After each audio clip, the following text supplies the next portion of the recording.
You're on. Live. Okay. Good evening, ladies and gentlemen. I'd like to call the school committee's meeting to order on June 15th at 7:01 p.m. Please rise for the Pledge of Allegiance. I pledge allegiance to the flag of the United States of America and to the republic for which it stands, one nation, under God, indivisible, with liberty and justice for all. Thank you. I'd like to read the Douglas Mission Statement for Douglas Public Schools. The Douglas Public Schools offer a diverse learning experience that meets the academic, social, physical, and emotional needs of all students. We provide a safe, supportive, and challenging learning environment in which students may achieve academic success and personal growth. Decisions are made in the best interest of our students. Thank you, and I'd like to now call the student representatives, Grace Audette and Torin Ginata, please.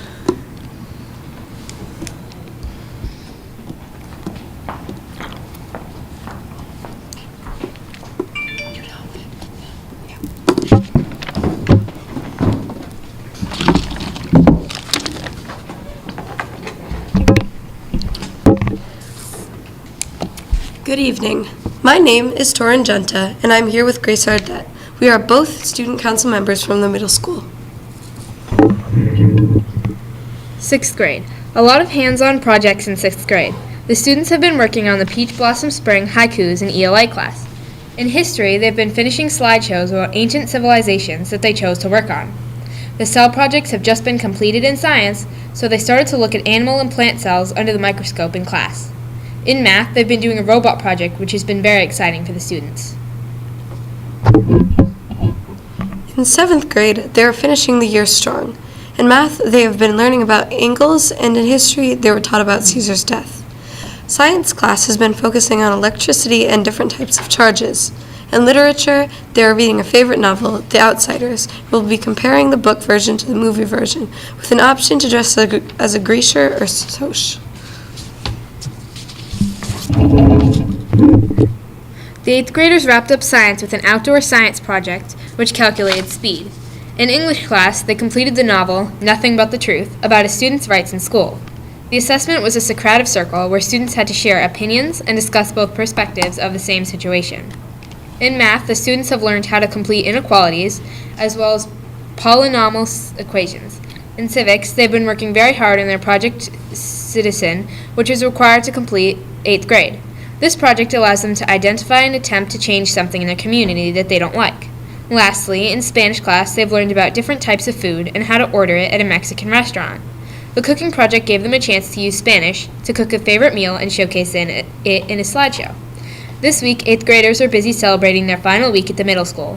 Benchmarks were completed on Monday, Step-Up Day at the high school was on Tuesday, and Field Day was today. They will be headed to Canopy Lake Park tomorrow and having their promotion ceremony on Friday with a dance in the evening. Student Council. The Student Council successfully pulled off Field Day after a lot of work and planning. There was a competitive element to the day as well as a relaxed atmosphere with jumpies, arts and crafts, and other field activities. Sports. The JV baseball season has been wrapped up and the boys had a very fun season.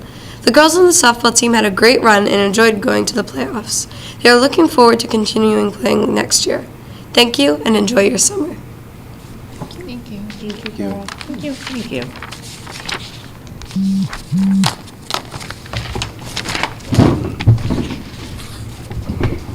Anybody here for public comment? Seeing that there is none, I'm going to open up. Do we have any old business to discuss? Moving on to new business and the superintendent's report, please. So, a couple quick end-of-the-year updates and thoughts. Past 2 weeks have been crazy here, but a good kind of crazy in the district. We've had grade K and 1 celebrations. We've had field days, I think, in 3 of the 4 schools. We had the PTO walkathon, which I believe raised about $21,000. As a result of that, we had some pie in the face events, and Mr. Bell was kind enough to kiss a baby calf, although the calf really didn't want to kiss, so he or she just licked the pie off of Mr. Bell's face. So you're a good sport for doing that. But thank you to the PTO for putting out the $21,000 will go a long way for students next year.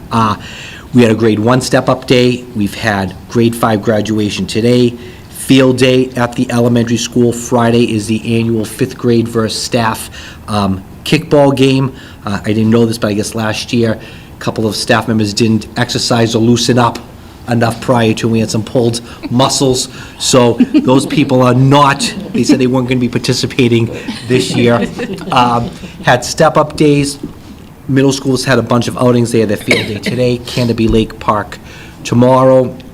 We had high school graduation. Thank you to Monique for being there to help out. We had a high school awards ceremony.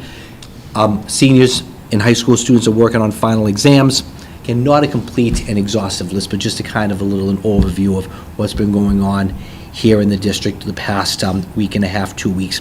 Huge thank you to all the people who helped pull this off. You heard them mention after a lot of work, the middle school field day was put together. A lot of work goes into the planning of that, between the ice cream trucks being here, the music, the field events, the coordination, the different activities, for everything we do here. So thank you to all the staff that has done that. I was thinking today, this is my 28th year. I'm finishing up my 28th year in education, and by far my most challenging year. And I think if you talk to any educator in Douglas, anyone associated with the Douglas Public Schools, or any educators across the nation, this was probably the most challenging year for people in education. Don't want to go back and rehash everything. We know what we went through, we know what we lived through. Some of it's specific here to us, some of us specific to the pandemic and across the nation. But I think it's important just to recognize that we all saw the challenges that kids faced, that teachers faced, that custodians faced, that cafeteria workers faced, that principals faced. We recognize them, we face them, but now we must move on, we must move forward. And just a thank you to everyone associated with the schools for what they did to fight through those challenges to make sure kids had what they needed inside classrooms, because it wasn't easy. But as we look forward, looking forward to the summer. Everyone needs the time away. Everyone needs the time to relax and recharge. Excited that we have all 4 of our union contracts done. When I was in my earliest stage of my administrative career, I didn't recognize how massive that was, but now I fully understand how great that is. I think people have come to terms of embracing our new normal. We're not going back to a pre-COVID world. And as I said to some staff members when I met with them, we've had things that have happened to us in education over the years, and they've impacted little pockets of what we do. This has impacted completely the way we function. And I think staff, good, bad, or indifferent, have grasped that, understand that, and are now moving forward. Really happy about the open lines of communication we have between the school committee, leadership, and the town. We have good lines, good dialogue going on between us. We have great lines of communication between the schools and the various unions with leadership in the district. We have a commitment from the town to do what they need to do to help us grow and help us move forward. That's exciting and something to look forward to. As I said, the future's bright. We're moving in the right direction. But I think what we all need now is those 2-3 weeks away to refresh, recharge, and we can come back in mid-July and do what we need to do to move forward. But we all need a few weeks to step away. So it's a long year. A lot of good positive things came out of it, but I'm really excited about what we've been able to put in place this year, the relationships we build, the connections that we build in order to be able to move forward for next year. So excited for that. Kind of my end of the year recap. Any questions on that? All right. Next, as you remember from earlier in the year, we purchased Renaissance Stars. It's a benchmark assessment system that we're using for K or 1? K through grade 4. We use something else for 5 through 8. And it's a tool that we have where 3 times a year, beginning, middle, and end, an assessment's given to students, and it allows teachers and the principals the ability to look at data to see who's at grade level, who's approaching grade level, who's below grade level. Now it gives them the opportunity to adjust their practice, form small groups, and it's just another good data point for us. So we're at the end of the year, and John and Cindy are going to come up and present some of their end-of-the-year data. They haven't had the time to dive too deeply into it, because I think in one of the buildings, we were finishing up some of the testing beginning to middle of last week. But they're going to talk a little bit about that data, how they're using it this year, and what they plan on doing next year with it. So I'll turn it over to them.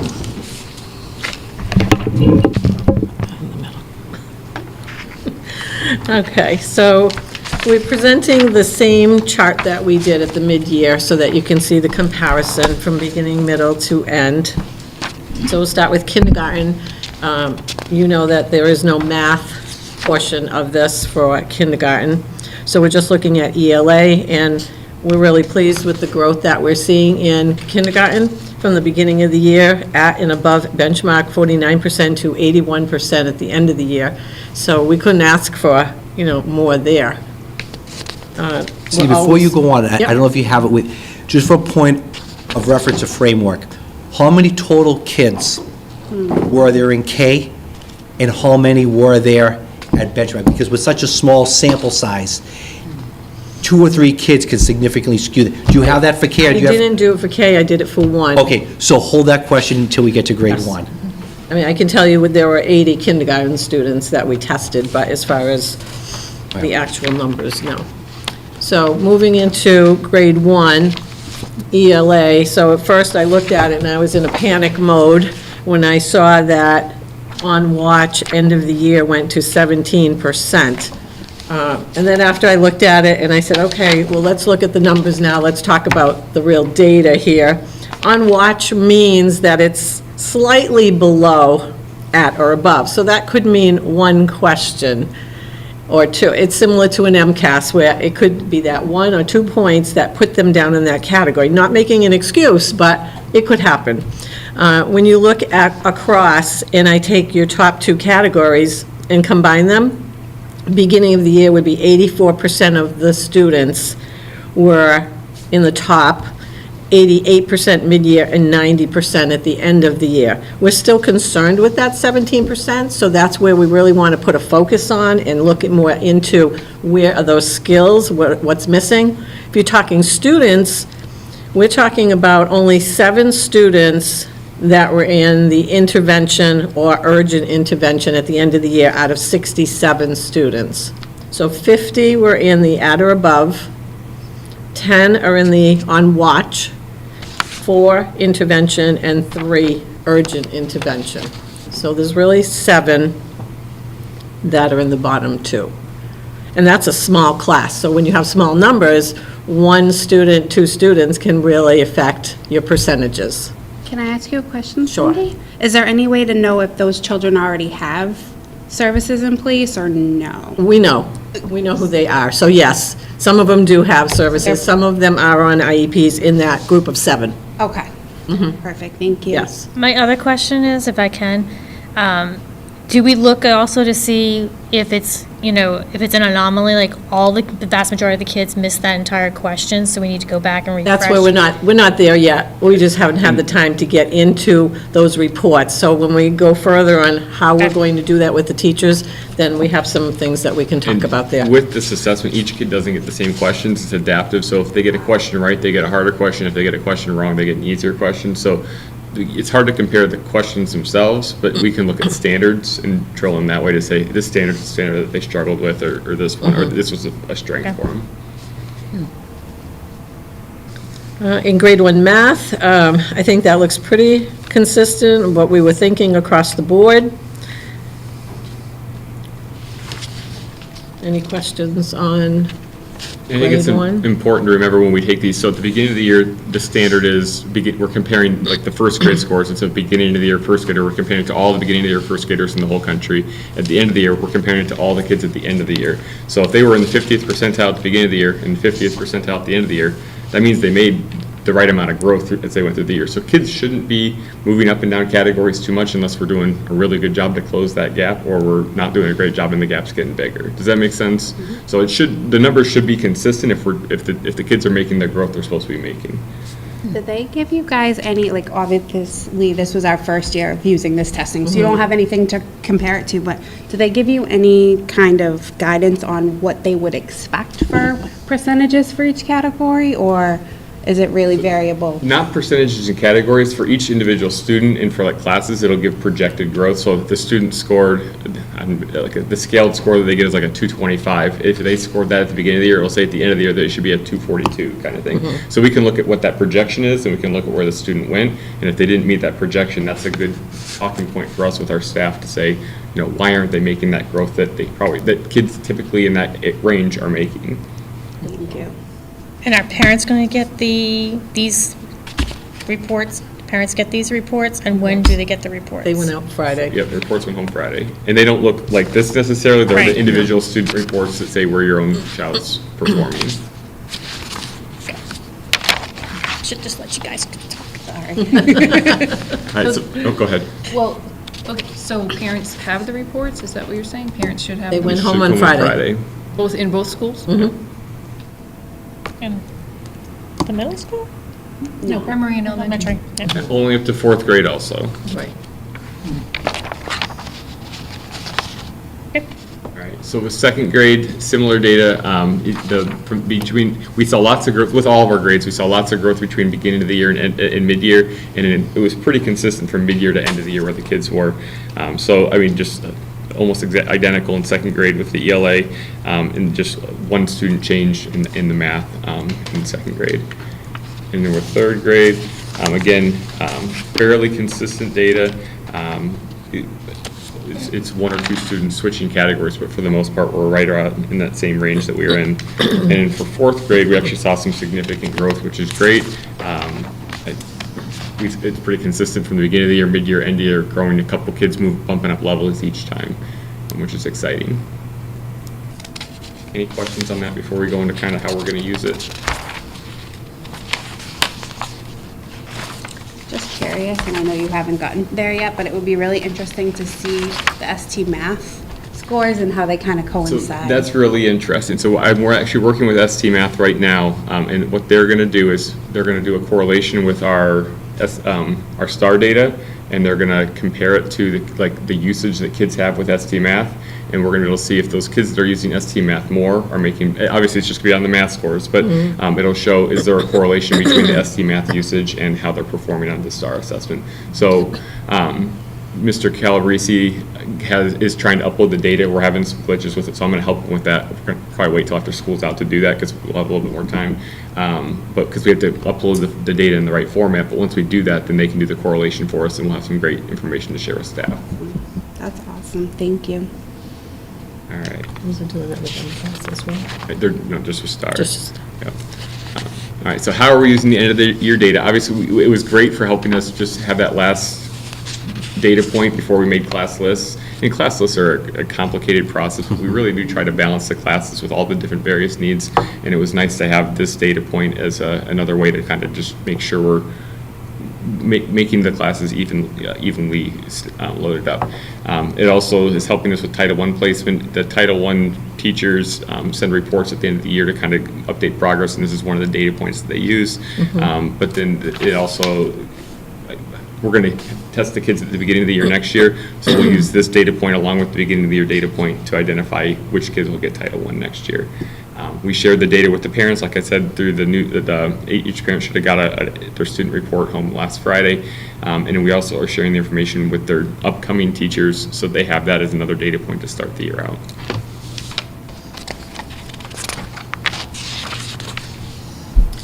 So when will the teachers analyze the end-of-year data, and how will they use the data?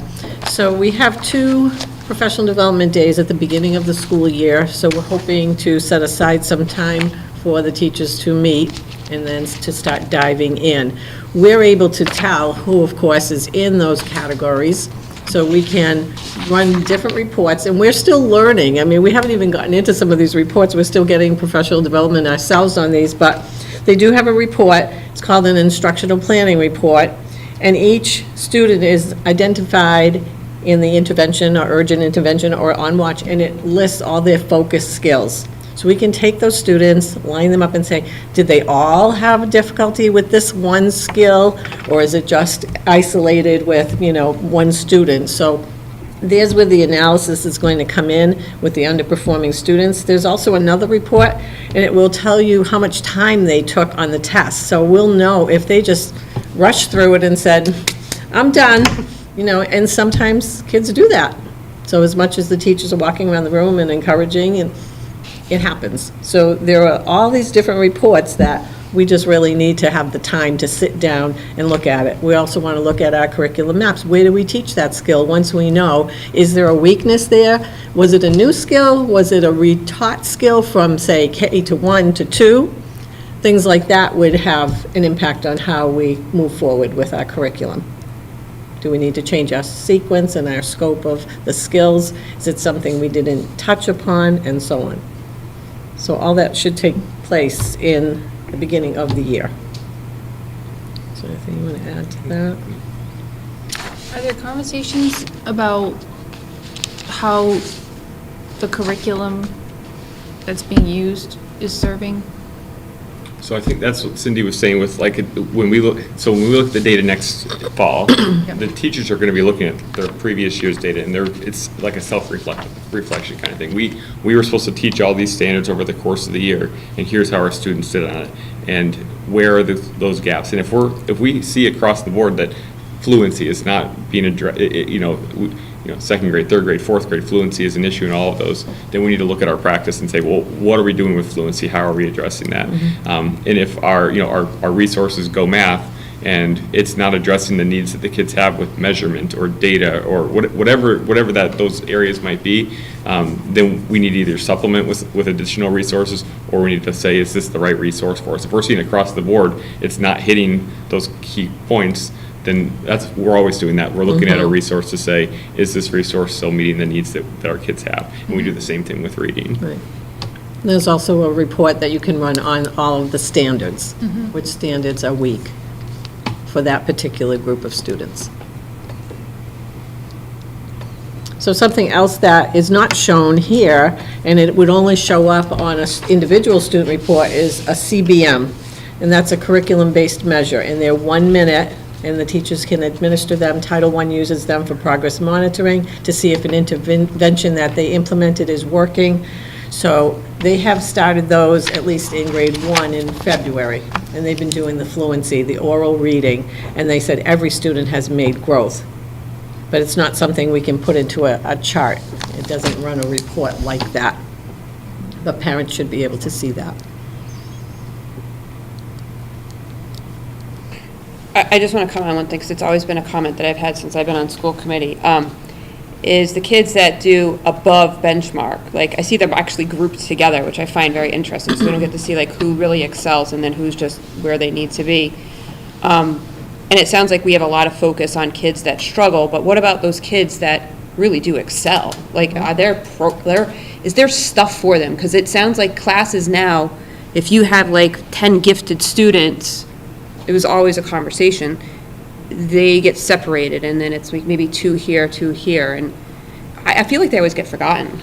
Oh, not anymore. That's the beauty of small group instruction. So when you have small groups, when we're making those small groups, we're saying, these 4 kids all excelled, they're way above the standards. So when we meet with them in a small group, then we should be meeting them where they are. We're not if they're in second grade and they're reading at a 4th grade level, we're exposing them to content that's going to push them also. When we do whole class instruction, it's much harder to do that, but when we do those small groups, it really gives us the ability to target where those kids are at. But in order to do that, we got to know where the kids are at, which is where this data has been really helpful, because I think in the past there was a lot of, not guessing or assumptions, but just it wasn't, we're getting firm data right now to say these kids need more, or these kids need to slow down a little bit, and we're able to get them right where they are. So it's all done through small groups, and in reading and math, they should all be at least all the way up through 5th grade, should be having daily small groups in math and reading. Right. And the reports actually spell out which skills they're ready for, even if they're the next grade level. Yeah. And we're also working with the reading consultant, so our groups, small groups, used to be 6. A lot of the teachers now, they're working with 2 and 3 at a time. So they're really getting individualized work. That's good to know. I know that you're working on this with the Family Engagement Committee too, but I think just being able to allow parents to have an idea of where their kid is falling on that spectrum, like where you said, Mr. Bell, about, if they're doing fourth grade work in the classroom, right? And I think like I think that there are some questions about that. Where is my kid falling? And it's not something that you can just get the information from their report cards every quarter. So I look forward to seeing how that develops. Certainly at parent-teacher conferences, we would have had the beginning of the year assessment. That would be a conversation that you could have.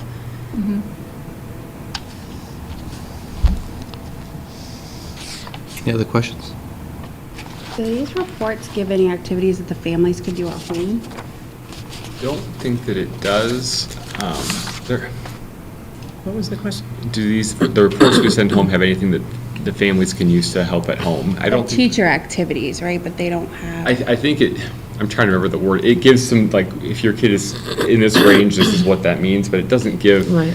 It's not giving the specifics, like, these are the standards, or here are some things, like, I don't know that we have that. But I did come across something somewhere, I in feel there. like- There's a Parent Connect, and we haven't even figured that out yet, so. That's a lot of information to process, but I just think it will be helpful to I do too. parents that if you know that your child is struggling, or Right. if you know your child is wherever, you can do things to support that at home. Right. I think that comes from a classroom teacher, too. I mean, mine, they're always saying, read, read, read, no matter what you do, just read with your children at night, so, things like that. So it could be a combination, but you're right. There is something there, we just have to sort through all of the reports to find it.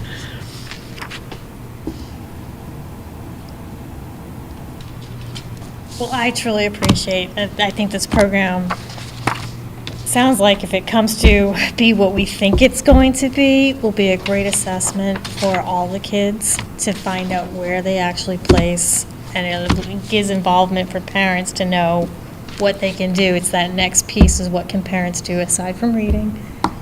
Where do they fall? Because I know that's a big thing, am I here or I'm here? Where are they? So I look forward to you coming back in the fall and giving us an update where we're at with this program. But I think it's been money well spent thus far, so. Agreed. Thank you. Thank you. Thanks. Right. Next is just an update on where we are with school choice. In front of you have 3 sheets. We'll go quickly over the first 2. I really want to go over the last one. First sheet says for the 21-22 school year, we had a total of 123 students enrolled in school choice. Currently, for the 22-23 school year, we have 117 students. So we're down 6 students from where we were, where we are this year.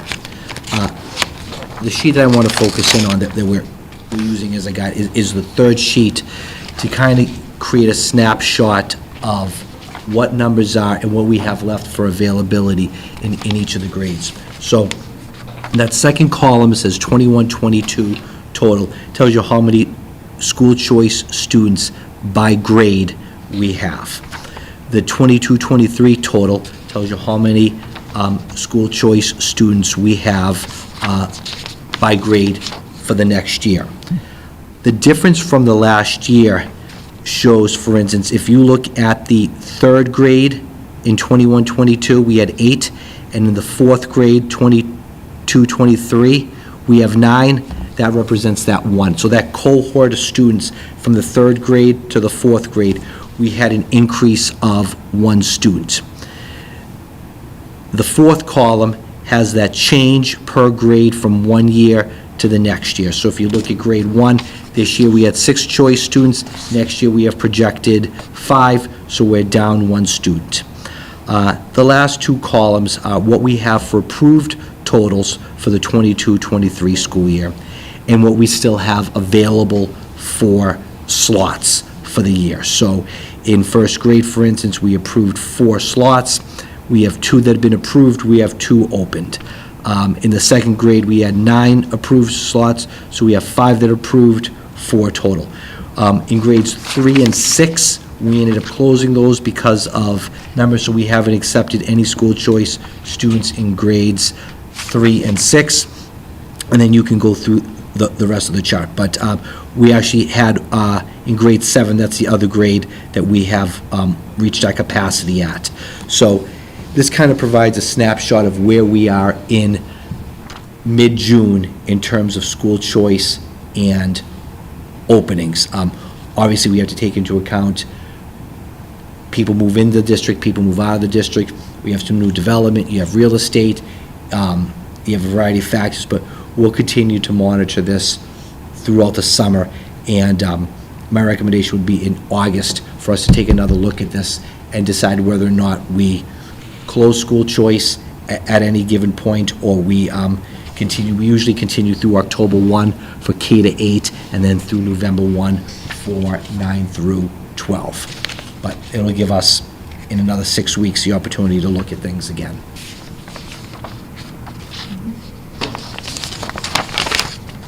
Any questions? Why does they say to be determined?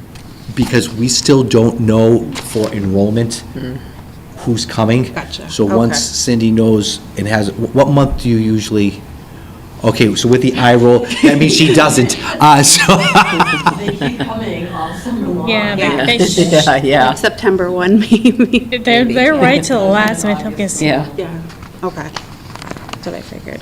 Thank you. And the last piece is just the year-end wrap-up for the blueprint. I've gone over this probably, I think it's my 4th or 5th presentation on it. As people know, we have 5 improvement priority areas: academic excellence, community partnerships, the well-being of all, local and global citizenship, and growth mindset. We have a bunch of strategic actions underneath each of those. I think the committee's seen this enough, and the community has too. When I sat back and I reflected on this the past couple of days preparing for the meeting, I looked at this, I said, we've done a lot. And we're better, and our kids are better now in June than we were in September because of all the work that we have done here with these initiatives, which is great. As I sit back and reflect, I think when I do this again next year, I want to do less initiatives. Under academic excellence, we had 7, which is great. Under community partnerships, we had 1. Under the well-being of all, we had 4. Under local and global citizenship, we had 4. And under the growth mindset, we had 3. Really like to try to limit those to 2, maybe 3 in each, and really focus and dive in underneath them as opposed to going so broad. And that'll allow us to have a little bit more depth as opposed to the breadth in some of this. So that'd be the one of my big takeaways from this as I, you saw, yeah. So. I think it just goes back to what Tracy Novick said, kind of like when we did your review. There was so much that for us to get, really the devil in the details. Like, we did a great job, don't get me wrong. I think what we put together is a great foundation, but now we need to just zero in more focus areas. My eyes are always bigger than my belly sometimes. I know. It was. You know the district now. It was and aggressive, you have yeah. some, idea of where the biggest focus should be. We do. Too. So I think that when we meet and talk about goals, we'll have a better way to approach it. And again, you can write goals in ways that they span multiple areas, but I really want to try to focus in on 2 or 3 things specifically that will allow us to have that recurring theme over and over and over again. And then, John Hattie does some work, and we're going to talk about it with our leadership team this summer, that he talks about different things that teachers can do and schools can do inside classrooms to impact kids. And he has a 0.4 coefficient where he talks about anything above 0.4 gives you more than 1 year's worth of growth for kids. And really his focus is, and what he tells schools is, you really want to do initiatives and do things that are going to give kids more than a year's worth of growth, because the expectation is that you grow a year in a year. So why create initiatives that are just going to keep on having kids grow a year in a year? So we want to try to have initiatives that are going to have kids grow more than a year, in a year's worth of time.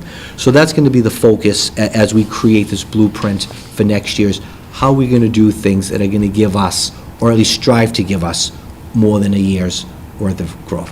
I'd love to have a year and a half. If I get 13 months, I'll be happy, but that's going to be the focus for next year as we create this. Any questions on the blueprint? Anybody have any questions? There's a lot on there. And that's it for my report. So the only thing I have, I don't know if we want to put it, I know you sent out for the Massachusetts School Association conference that's in November. Correct. I know that we're going to try to you need input back by, So early registration's mid-July, and there's a discount for it. So if we could have it by July 1-ish or so. so it basically gives us a week and a half, basically, 2 weeks. So I know that I'm planning to attend. I don't know what everybody else's thoughts are. I don't know how this works, but I'm planning to attend. I just somebody tell me what I need to do. So what you need to do is, if we have the availability for all of us to attend the workshop, if you can attend, let me know by July 1 and we'll register. If in August, you say you can go, we just don't get the early bird rate. Right. We get the full rate, but if we could save the money now. Yep. I'd rather save the money now. So if you know by, I think the date is July 14th. So even if you know the 4th, 5th, 6th, 7th, it gives us enough time. But we can register for the early bird rate, and then if you still don't know, and in August, you say, you know what, Paul, I'm gonna go, we can register in August or September. What does that include? Do I have to book my own hotel? We'll take care of everything, you just let me know. Okay, I just want to make sure, because I know expectations, what I have to pay for. You know, if people are going to go, what do we have to pay for? But I know I would like to go. Yeah, so once we know how many people are going, we'll take care of everything, then whatever, Lauren might reach out to you for some specific Okay. information, but once we have a tentative number, we can start the planning. Okay. Everybody good? All right. Now moving on to the school committee and subcommittee report. That's me.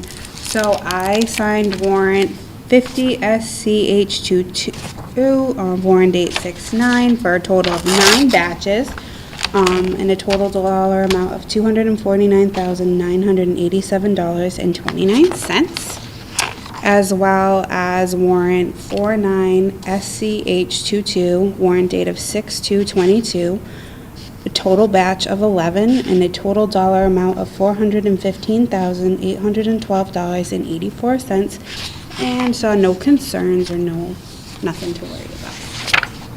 Aren't we supposed to be taking in money? Why are we giving out money for grants, Courtney?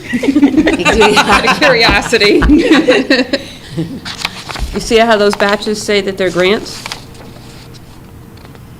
On the accounts payable. On the accounts payable. Right, because we're paying them from grant accounts, or school choice, or general fund, that's always been there. So you're using grant money to. Right. Yeah. I just don't think I've ever seen so many grant. There's a lot of them. We have some pretty good ones, too. Yeah, we had more grants in the last couple of years, definitely. Okay, moving on to the consent agenda, to review of the May 4th, 2022 meeting minutes.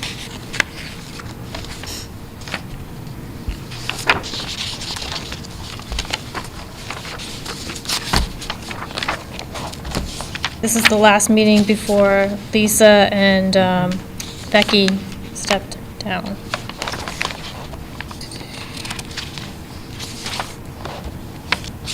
Be looking for a motion, if nobody has any issues with it.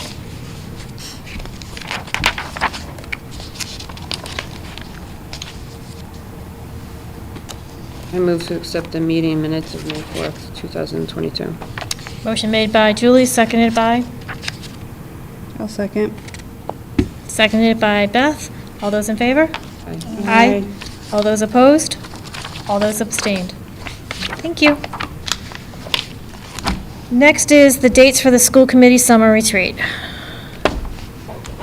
So do we have a consensus of what date works for you, Monique? I thought we, We have 8:10, I'm also looking at 7:12.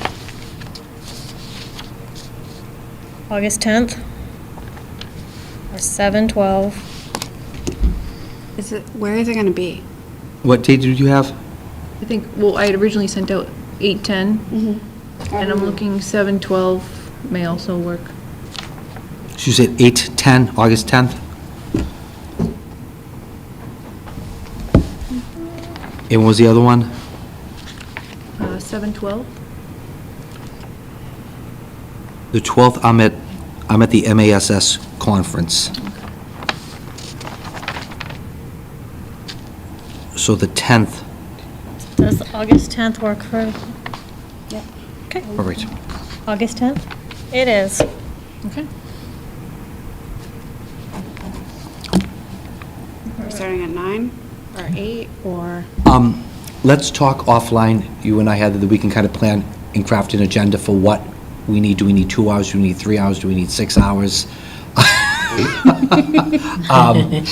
I know Courtney's going to want to do some school committee business during that time, some approval of warrants and some things, so we might need to carve out half hour for that. But then, how much time do we collectively think we need to do goal setting for the year? And actually, that might work out to be honest with you, a perfect day, because that's usually when we do the close of the books. Yes. So I can present it, and that'll work out perfect. We won't have to wait too late and be actually, you know what I mean, if we wait until the end of August? And then we can get So, into the and you know, next I bring that a nice pack, and we don't spend a great deal of time on it. No, But I we do just- present the reports, though, too. Yes. On the funds and all of that. And But I how the don't take- movements and- I won't take too long. No. But, you It's know. perfectly fine. You'll have our full attention. You heard that, take as long as you want, yeah. And I've got 4 witnesses. You do, you got a camera too. But that'll work out, that'll make Jean really happy. Perfect. Yeah, perfect. Well, just closes up the books on the town side much easier and gets everything ready for fall, so. So August 10th it is. Well, Dr. Vera and I will talk about an agenda. If there's anything from the school committee that you guys would like to have as part of the retreat too, please do not hesitate to reach out to me and Dr. Vera to let us know what you'd like to have. Next is the FY23 Witten Community Center Agreement. Okay. The Whiten Community Center is a nonprofit located in Whitensville and has been providing a before and after school program for students of Douglas parents for a number of years. The program is conveniently located in the primary school. They have been utilizing 2 classrooms with adjoining bathrooms, and they do have the use of the gym several times per week if they so choose. They also utilize a playground, which is located directly outside the area of the school building that they utilize. In fact, we did plan to have all of it kind of in one area of the school for a number of reasons, and it's always worked out very well. This is actually done pursuant to Mass General Law, Chapter 30B, Section 16B and C2.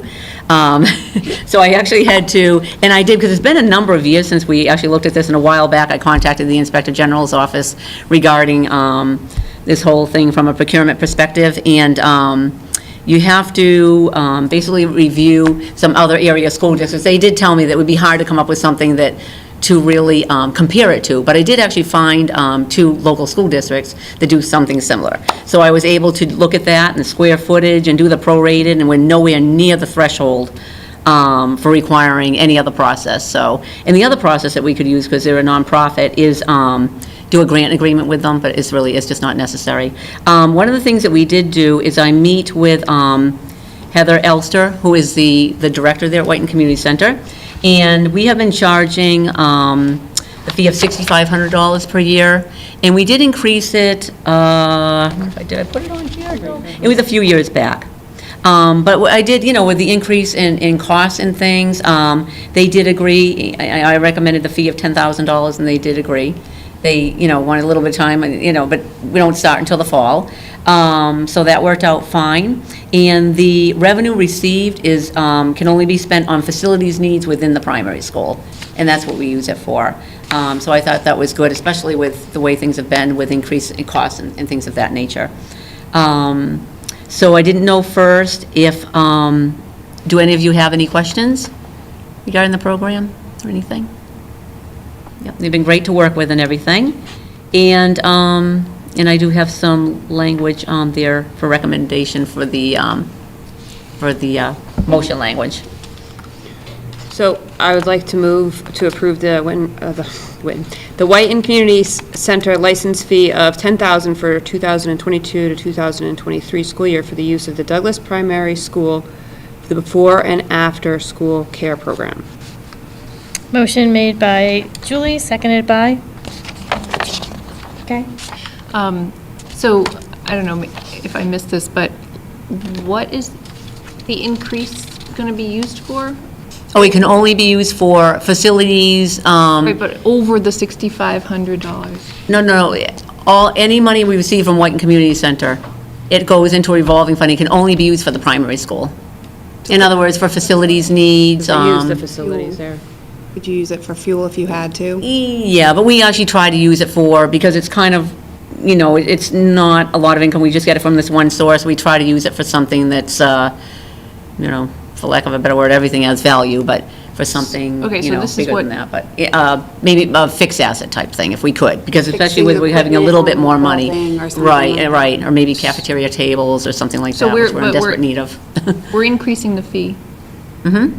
And I'm just wondering, have we learned something since the $6,500 fee? Like what, No, it's just been a while since it's been increased. It's been like And there's an increase in costs and. 2016 or 17, I think, is last Yeah, time it's been a that number they've of gone. years, and they're perfectly, willing to So every pay that amount. okay, It's I'm been just a wondering, while. because it just looks like quite a jump. Oh, it is, because it's It been a is. while, and that was a discussion I had with her, and she Okay. did realize it's been a while, it has been a little while, And yeah. touch it during Especially we COVID. lost 3 years pretty much with With COVID, COVID, you know, you mean- yeah. I hate that word, but, Okay, yeah, yep. okay. Do you need a second? I'll second. Seconded by Beth. All those in favor? Aye. Aye. Anyone opposed? Anyone abstaining? Thank you. And I'm very appreciative that they do this here, because this is such a great thing that we have. Yes. I for so many will, parents. versus us having to transport them over to Whitensville Very and then, appreciative. and then bus them back over here, because that's how it's in Northbridge.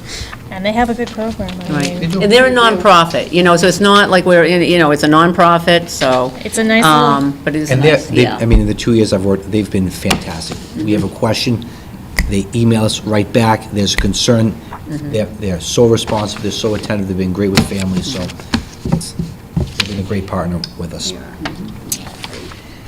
so the next is the FY '23 non-union rates and salaries within administrative salaries. We need to do a revote.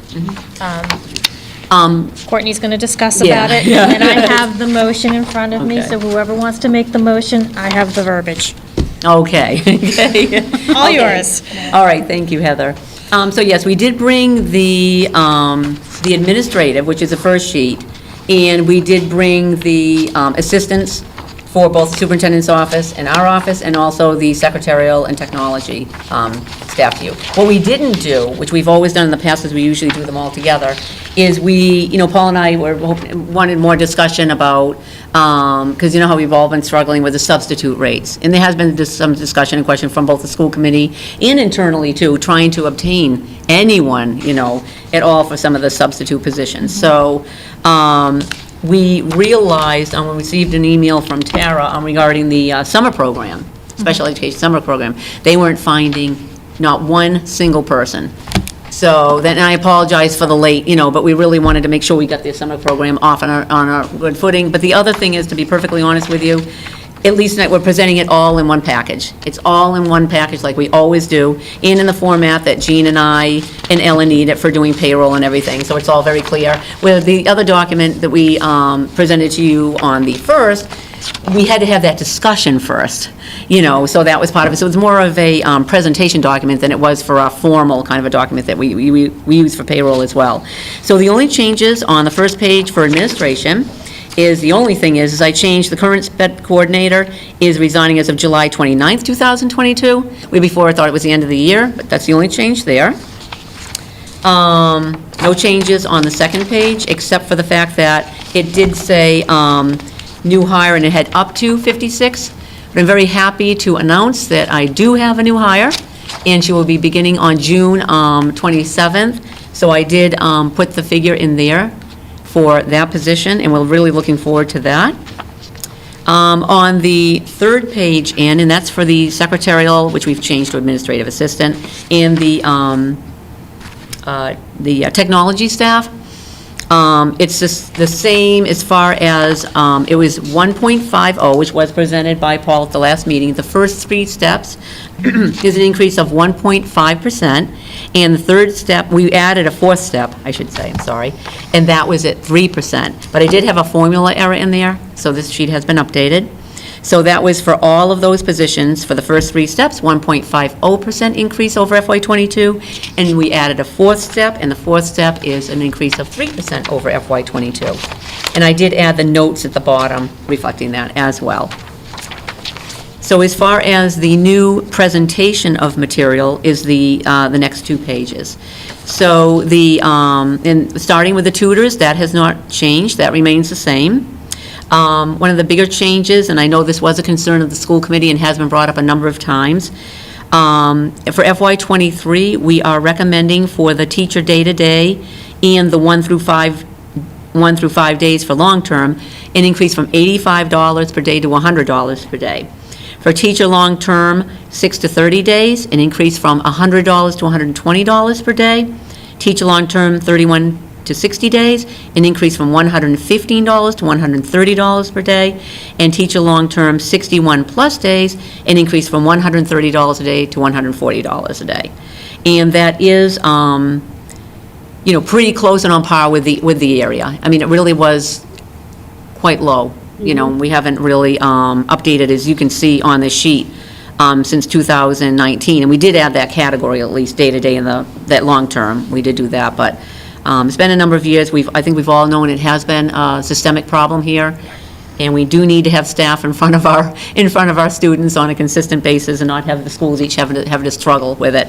I did happen to mention it to one of the principals when I had just worked on it. He happened to stop by my office, and I did mention it to him. I said, from your perspective as a principal, I kind of went through it. He said, oh my goodness, I think it's going to make a tremendous difference, and he seemed very happy about that. Have we looked at, whether it's economical to get a permanent building sub?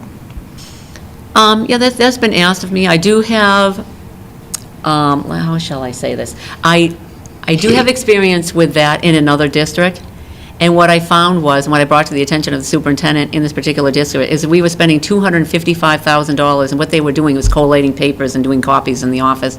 There were many, and this was a district 3 to 4 times larger than our district, and they were not being utilized or needed. Because I know of districts that have, like, at least 5 permanent building subs. I mean, they're a large district, but they're in the classroom. I guess I'm just wondering if we know if that would be something that, like, do we need a sub every day? So I've been in places that have had permanent building subs, and Larger districts. well, maybe larger districts, yes, but even in a larger district, there might be 30, 40 days where no one's out, and then you have a building sub that you're just plugging in spots. So at $100 a day times 40 days, it's $4,000. So if you know that someone's going to be out every single solitary day, it's great to have that building sub. But there are a lot of days, especially at the beginning of the year, the Friday before vacation, towards the end of the year, where you don't have someone out that requires a sub every day. So in trying to stretch to the dollar, Because part of me wonders then if you get that's a reason why. then you get benefits if they're going to be, I don't know how that would work. Oh, yes, absolutely. You have yes. stuff, as a sub, It you would don't be a pay benefit. benefits. Yeah, exactly. If you do full building subs, now you're looking at health insurance and. so Everything. There's there's additional costs to it.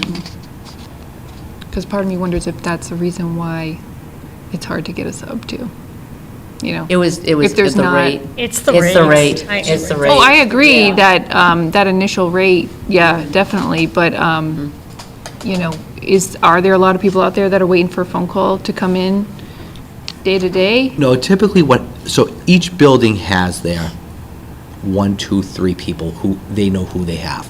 So I'll take Desi, because Desi will line up subs for the week. Like, if teachers will say, I have a personal day, he knows he has 1 or 2 people out on personal days each day.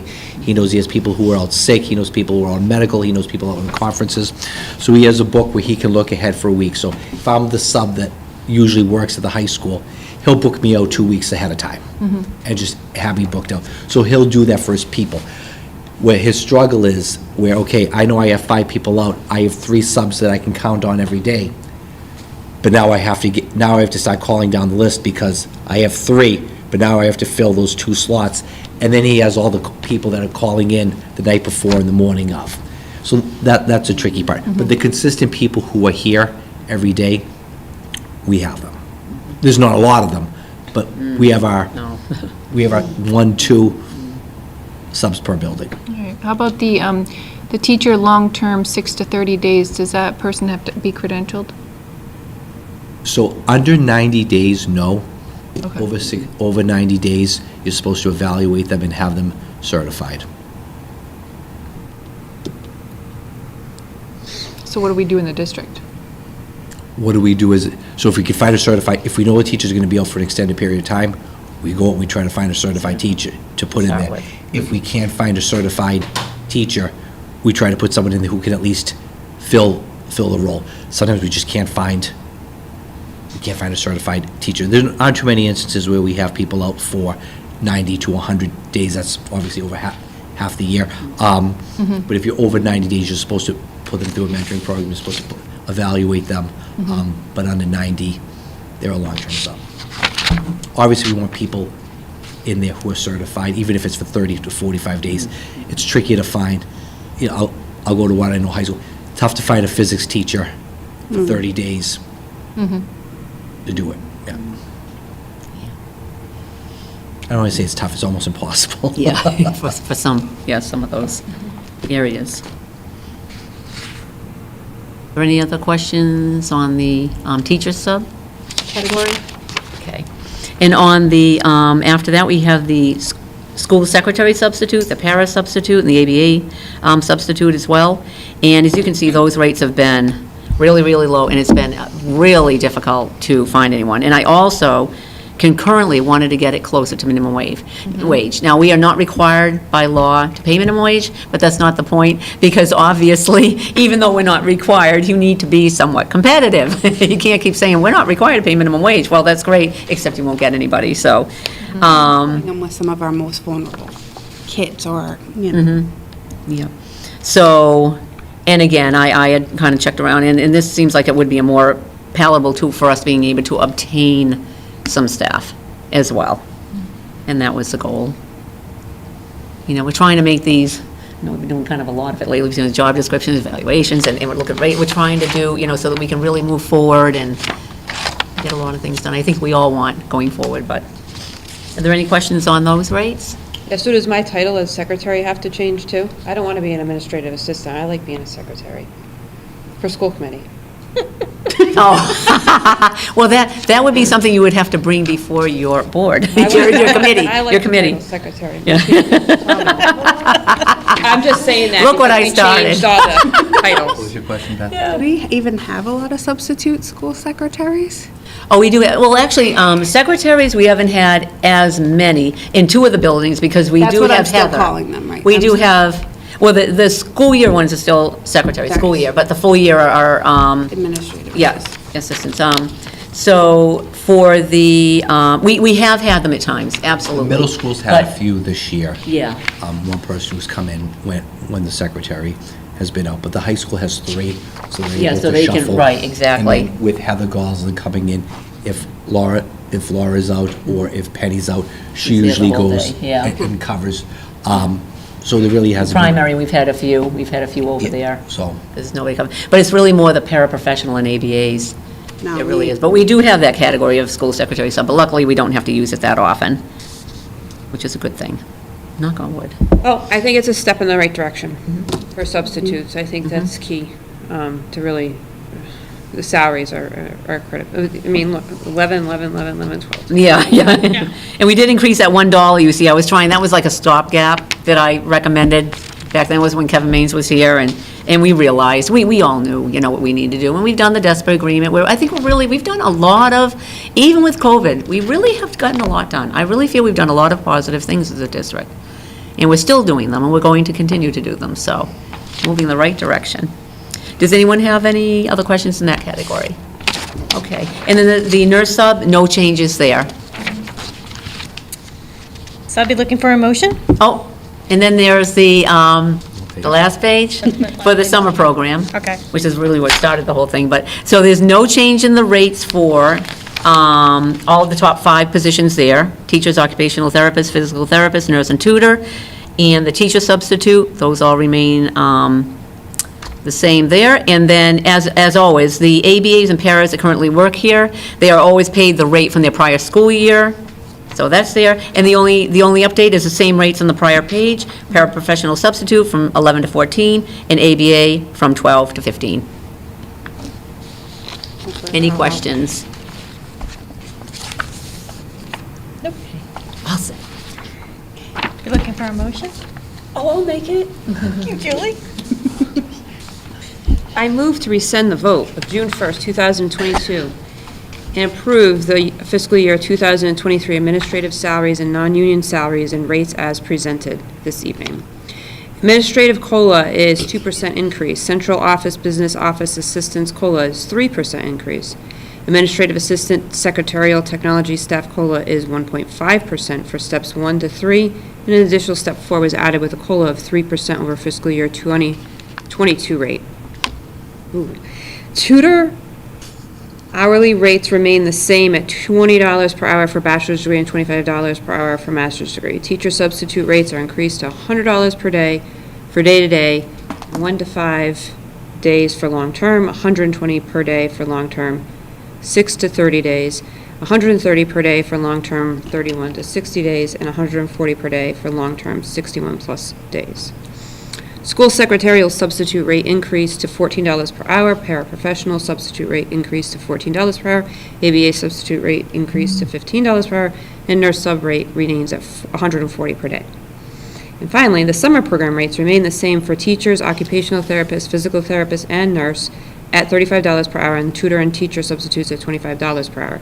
Summer program paraprofessionals and ABA rates are at their 2021 and 2022 school year hourly rate. Summer program paraprofessional substitutes are increased to $14 per hour, and summer program ABA substitutes are increased to $15 per hour. Got all that? Thank you very much, Julie. Excellent. Motion made by Julie, seconded by Beth. All those in favor? Aye. Anyone opposed? Anyone abstaining? Thank you. Thank you all, too. Thank you. I know that was a lot. Next is moving on to the school business and operations manager report. So the FY 2021 end of the year report audit has been completed. There were no findings, so they just need to issue their final draft, and I have to do a letter back to them. So I will be providing that to you on July 20th. The FY 2021, and yes, I am saying 21, but because of COVID, everything's late. The student activity fund audit is just taking place now, and that's just for the high school student activity fund account. So I'm trying to turn that around very quickly. And so that should be done, I'm hoping, in July, to be honest with you. I don't know how aggressive that is from their point of view, but that's what I'm hoping. And I did tell you about our new hire beginning on June 27th, I'm very pleased with. So for now, that's all I have. Thank you, Courtney. Any topics not anticipated? None. Just one footnote that we are going to have a school committee meeting on Friday at 1:30 in Dr. Vera's office. I know some of you can't attend. We will do notes and back brief everybody after the fact because it'll go into an executive session. But we are having that, so we have that. So just so you know, it should be coming out shortly, where it's going to be in Dr. Vera's office with we're going to go through. Anything else that I missed? No need for executive session No need tonight. for executive session. So I'd be looking for a motion to adjourn At 8:05. at 8:05. That's pretty cool. 8:04. Our last meeting of the school year. I know. Motion is made by Me. Beth, seconded by? By Monique at